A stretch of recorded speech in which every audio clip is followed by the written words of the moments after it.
and I think we played very well in the first half. The pitch didn't help the quality of our game, but we played really well in the first half. In the second half, in the first 15-20 minutes, I think we slept. We were too much confident. We were waiting for the second goal to come, and only when we felt that we were in danger, we had again a good reaction. So I think no doubts about the victory, about the 3 points, but I think Maccabi deserve something more than what they got. The result was, I think, was 1-0, if I'm not wrong. Yeah, the result was 1-0 when John left the pitch. So for John to leave the pitch with the result 1-0, I know already that he's in trouble. All right, Jose Mourinho there. A lot of critics saying that he defeats teams that are playing with one man less, with teams that have gotten a red card. But that's an issue for another day. Julian Ajuma joins us now, and we'll be talking about the UEFA Champions League. Like I told you earlier, well, let me welcome you, Julian. I think that's the first thing I should do. You've been monitoring some of the matches. 2 matches already concluded. The one involving Astana, and of course, our own Ahmed Musa with CSK Moscow lost to Wolfsburg by 2 goals. And of course, Astana played a 2-2 draw with Benfica. Those 2 matches concluded. Well, 2-2 Astana Benfica came to me more like a surprise. I felt Benfica would win, because if they had won, they would have qualified for the round of 16. But kudos to Astana. They are the only debutants in this competition, and they've done well. Even in the last game, they held Atletico Madrid to a goalless draw. So I think they've made their home a fortress. They've not lost at home in the 3 group games they've played. Don't forget, they also played out a 2-2 draw at home against Galatasaray. So I think it's a good one for them. No one expected them to qualify. So all right, quickly run us through the results you have on screen. Well, Malmo are currently losing at home 2-0 to PSG. Then Rabiot and also Angel Di Maria with the 2 goals, while for Shakhtar Donetsk also losing at home right now to a CR7 goal in the first half. Concluded CSK Moscow lost to Wolfsburg 2-0.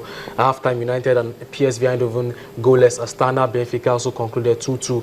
Atletico Madrid currently leading Galatasaray 1-0. Remember, they won the first leg 2-0 away from home. Mönchengladbach, that's coming to me as a surprise, beating Sevilla, who for me has been very inconsistent so far in the competition. And Juventus, Cotti, Mario Mandzukic, remember he also scored one of the 2 goals in the first leg at the Etihad. They are currently leading an injury-ravaged Manchester City side. 16 players. Even if City are already through, so Juventus have to win to also book their place to the round of 16. All right, what are the things do you think can change? All of these matches, apart from the 2 concluded halftime, as we speak, do you think Juventus can hold on and probably defeat City? Well, City really nothing at stake for them. They're already through. They have a lot of issues, injury. The Premier League is there, so I think they are going to take the foot off the pedal a little bit. Maybe get a goal, get a draw, but they are not going to play that match with a high intensity. Because when you have qualified, what do you really want to prove? So I foresee a situation where it either ends in a draw or maybe Juve will get another goal. Okay. I think it's just the battle for who tops the group, because trust me, City would not want to come second, because they know if they come second, they come up against tougher opponents. They've had tougher opponents. The few times they qualified for the round of 16, they've played Barca. I mean, amongst other club sides. So if they lose this game, they go to second position. Juve has 11 points and they will have 9 points. So to go down to the final game, that's on March the 6th. So I think it's everything to play for. They need to get a draw at least to secure that top spot. Other than that, I think Juventus might just finish in first position and City will just finish second, and perhaps the round of 16 might just be their last destination. All right, let's well, if any updates, if there's any update, we'll give it to you with the few minutes we have left. But let's look at yesterday's results. Interesting matches played yesterday. Interesting results for a particular team from London. Not that you don't expect them to win, but with the way things have been going on for them recently, that victory came at the time when it was most needed. Bate Borisov and Bayer Leverkusen played a 1-1 draw. It was a 6-1 hammering. Barcelona trounced AS Roma 6-1. Arsenal 3-0 victory over Dinamo Zagreb. Bayern were truly convincing 4-0 victory over Olympiacos. FC Porto lost at home to Dinamo Kiev. We'll be talking about Dinamo Kiev later on the show. They're in trouble with UEFA. We'll talk about Maccabi Tel Aviv lost. It was a sad one for former player Tal Benahin, got a red card in that one. Zenit and Petersburg in the early kickoff, 2-0 victory over Valencia.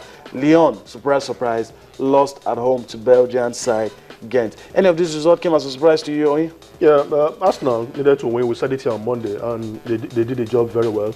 They got 3 good goals, kept their Champions League hopes alive, and so much to play for in the last game. Okay. This is what they are supposed to do. Get the results. They faltered in the first 2 games, but they're gradually coming back. Yeah. And for Chelsea, a lot of people said when they got the red card, Talben and him kicking Costa. That was when they actually started scoring the goals. All right. But give it to them. Any victory we do for Jose Mourinho. Yeah. We saw him very relaxed during the press conference. Even though he made some issues about the quality of the pitch. But let's talk about something that, Dynamo Kiev fined for 1,000 euros, and they will also play 2 matches with an empty stadium for not being able to handle their fans.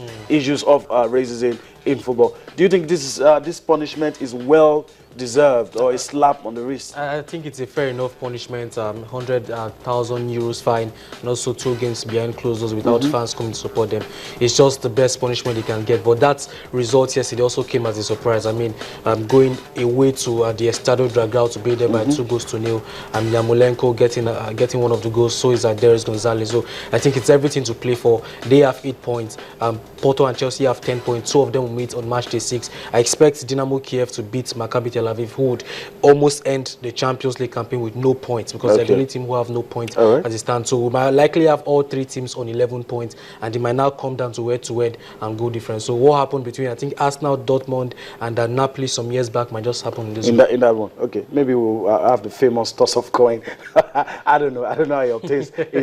But that's how we have to wrap things up on the show tonight. We do hope that you've enjoyed everything we've been able to bring to you. Join us again tomorrow. We'll give you the results of the UEFA Champions League matches that will have been concluded by then, and let you know what is happening in the exciting world of sports. I'm Yemi Adebayo. Bye for now.